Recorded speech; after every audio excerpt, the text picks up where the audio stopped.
ជីវិតយុទ្ធជនការពីរដ្ឋាឃ្លាតឆ្ងាយគ្រួសារការពីទឹកដីបុព្វបុរសដាក់ទុនជីវិតស្រវាចំណេះដើម្បីមានតុងប្រទេសសងគុណដល់ដូនតាយើង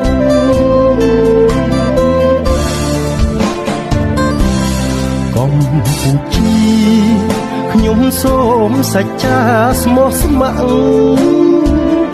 នឹងការពារអ្នកបូជាជីវិតជូនទឹកដីនេះ